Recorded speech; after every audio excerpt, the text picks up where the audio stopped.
Hello, in this video I'm gonna show you a few things you can do to make your POCO F6 faster. The first thing is you can increase RAM storage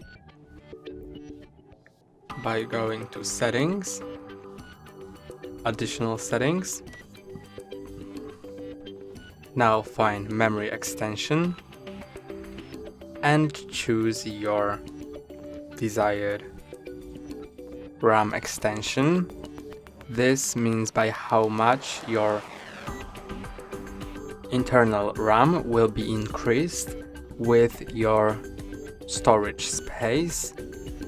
Let's set it to 8 GB to make the RAM space larger. The phone will reboot.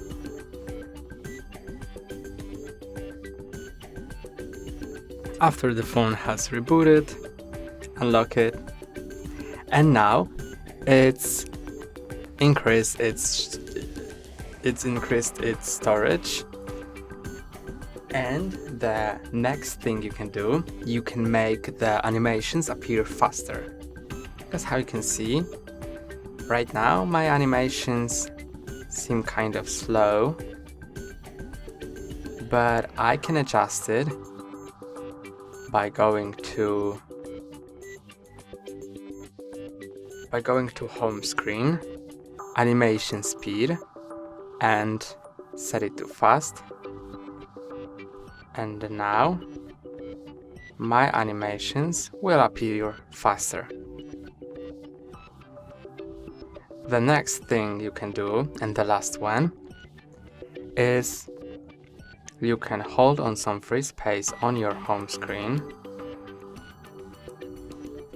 add a widget, cleaner, approve, and now whenever you want to clean your RAM storage, press on the cleaner, and now the RAM storage will be clear. That's all for today. Don't forget to like and subscribe. See you next time.